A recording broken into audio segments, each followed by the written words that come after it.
नमस्कार। हम हैं नई दिल्ली के प्रेस क्लब ऑफ इंडिया में और यहाँ पर जो है अखिल भारतीय विद्यार्थी परिषद द्वारा जो है एक प्रेस वार्ता का आयोजन किया गया है। हमारे नेशनल जनरल सेक्रेटरी जी जुड़ चुके हैं। आइए इनसे हम बातचीत करते हैं किन मुद्दों को लेकर के आज ये जो प्रेस कॉन्फ्रेंस हुई है, क्या ऐसे मुद्दे हैं जिनको इन्होंने पत्रकारों के समक्ष रखा। सर, आपका तो हमारे चैनल पर पहले बहुत बहुत स्वागत है। धन्यवाद। सर, मैं पूछना चाहूंगी जो आज ये प्रेस कॉन्फ्रेंस रखी है, इसका मेन उद्देश्य क्या है।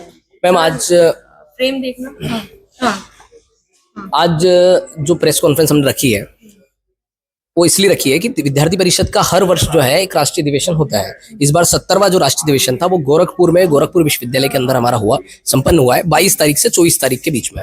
और उस अधिवेशन में पूरे देश भर से लगभग 1240 स्टूडेंट्स जो है, टीचर्स भी हैं, फैकल्टीज भी हैं, कुछ गेस्ट अतिथि, इवन इन नेपाल से हमारे अतिथि प्रतिनिधि भी उसमें सम्मिलित हुए हैं। ऐसा हमारा संपन्न हुआ, उसके बारे में मैंने पूरी जानकारी आज सभी मीडिया बंधुओं के साथ साझा की है। उस अधिवेशन में हमने कुल 4 प्रस्ताव पारित किए हैं। उन प्रस्तावों के बारे में भी मैंने डिटेलिंग ब्रीफ किया है, जिसमें हमने एक प्रस्ताव पारित किया है कि शिक्षण संस्थानों की जो गुणवत्ता है, जो क्वालिटी है, वो कहीं ना कहीं कम होती दिख रही है। तो उसको लेकर हमने एक प्रस्ताव पारित किया। एक हमारा जो शुल्क वृद्धि है कि जो इंस्टीट्यूट्स का जो फीस हाइक हो रहा है, उसको लेकर हमने एक प्रस्ताव पारित किया। एक जो खाने पीने की चीजें हैं, खाद्यान्न पदार्थ हैं, देश भर के अंदर जो कैंपसों में मिल रहे हैं, एयरपोर्ट्स पे मिल रहे हैं, रेलवे स्टेशन पे मिल रहे हैं, मेनली युवा जहां जा रहा है, उन पदार्थों में जो मिलावट हो रही है उसको लेकर हमारा एक प्रस्ताव पारित हुआ है कि देश के युवाओं को बचाया जा सके कुछ गलत खाद्यान्न पदार्थों से। और अभी हाल ही में आपने देखा कि तिरुपति की प्रसाद में भी मिलावट हुई है, वो बड़ा एक आहट करने वाला विषय है।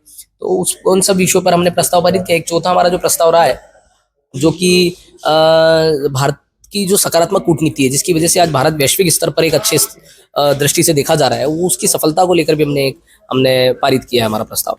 और एक से आपने जो भी चीजें लिखी हैं, आपकी जो राष्ट्रीय कार्यकारी बैठक की जो भी इसमें पेपर से उसमें लिखा गया है कि आपने मणिपुर के ऊपर भी कुछ चीजें। हाँ, मणिपुर की हिंसा पे पूर्ण उसका पूर्ण समाधान हो, उस पर रोक हो, उसको लेकर भी हमने प्रस्ताव पारित किया है।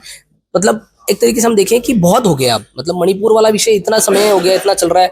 कोई भी कम्युनिटी हो, कुछ भी विषय हो, लेकिन वहां जो कम्युनिटीज के पास में जो प्राइवेट हथियार से जो गन्स है वो कैसे आ रहे हैं, उस पर पूर्णतः रोक लगना चाहिए ना। कैसे दो कम्युनिटीज भारत की और उसका जो इफेक्ट है और उसका जो फायदा है, वो इंटरनेशनल फोर्सेस जो है, भारत को जो तोड़ने की ताकतें हैं, जो काम कर रही है, वो उसका फायदा उठा रहे हैं।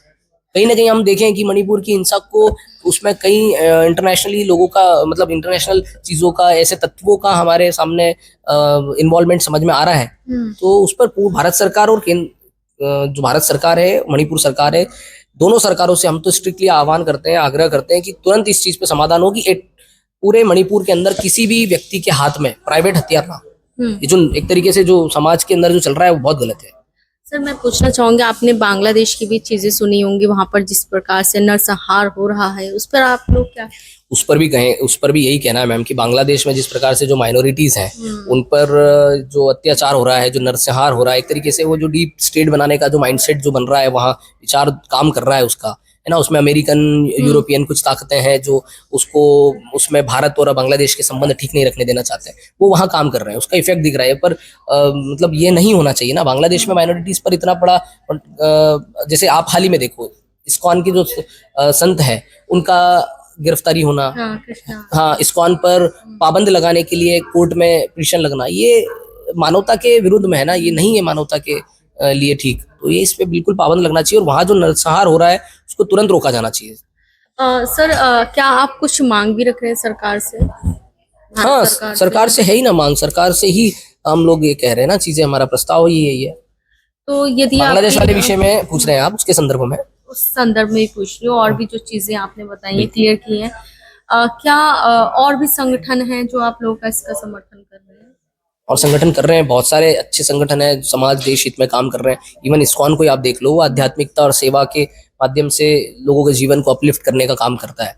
ऐसे संस्था के आप किसी संत को उठा के अंदर डाल दो, वहां उसको हमेशा बैन करने के लिए कोर्ट में पिटीशन लगाओ, कहीं ना कहीं ये तो मानवता के विरोध में है। लोगों के, माइनॉरिटीज के अधिकारों को खत्म करने का एक प्रचलन है। और इसमें मुझे क्लियरली पूरे देश में शायद समझ में आ रहा है कि इसमें कई फोर्सेस ऐसे इन्वॉल्व है जो भारत और बांग्लादेश को ठीक से नहीं रहने देना चाहते हैं, उनके संबंध खराब करना। पार्टीज वालों से भी आपका कोई कांटेक्ट हुआ है नहीं इन चीजों को लेकर। नहीं। अच्छा, तो अगर आप जो भी प्रस्ताव रख रहे हैं उसको अगर नहीं सुनती सरकार, नहीं उस पर अमल करती, ये तो जो आगे प्रस्ताव आप है, लोग आप इसको थोड़ा सा ऐसा है कि जो हमारे 4 प्रस्ताव अधिवेशन में पारित हुए हैं, वो चारों प्रस्ताव हमने दुनिया के सामने सामने रखे हैं। विद्यार्थियों के हितों के लिए कई प्रस्ताव है, उस पर विद्यार्थी परिषद काम करने वाली आने वाले समय में।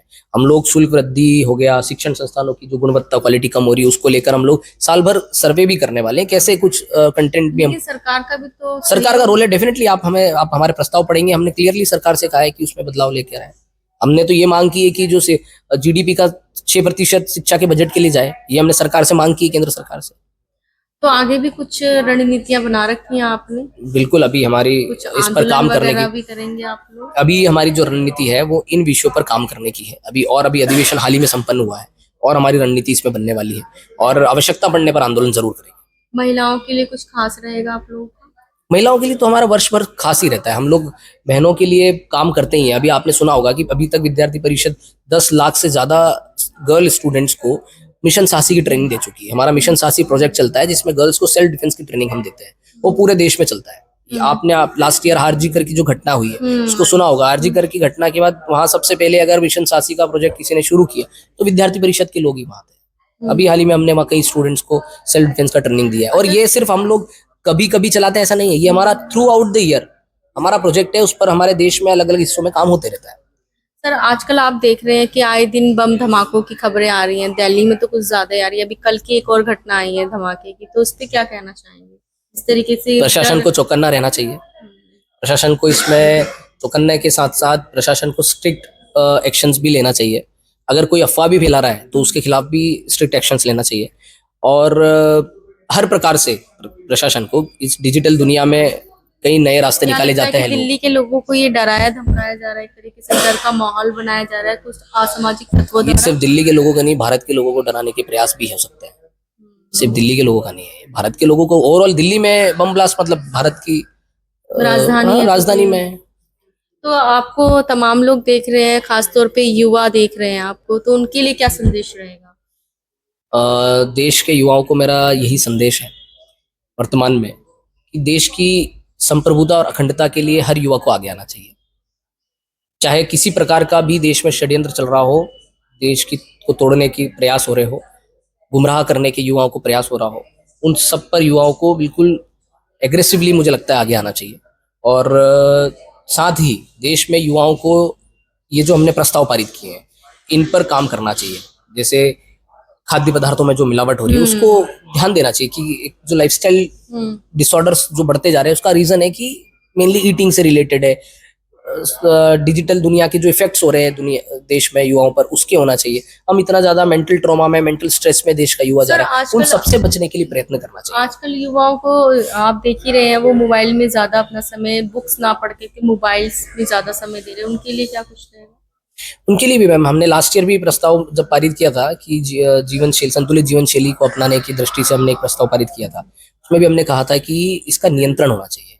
युवाओं को ये डिसिप्लिन अपने अंदर लाना पड़ेगा, क्योंकि जब भी टेक्निकल कोई भी क्रांति आती है समाज के अंदर, इतिहास में जितनी भी क्रांतियां आई हैं उसके कहीं ना कहीं कुछ ऐसे प्रभाव रहे हैं जो मानव को गलत दिशा में अग्रसर किया है। तो ये जैसे डिजिटल क्रांति है, मोबाइल फोन से यूज कर रहे हैं, इतना डिजिटल हो गए, इतने गजेट्स यूज करने लग गए। इन गजेट्स का नियंत्रण हमको सेल्फ डिसिप्लिन होना पड़ेगा।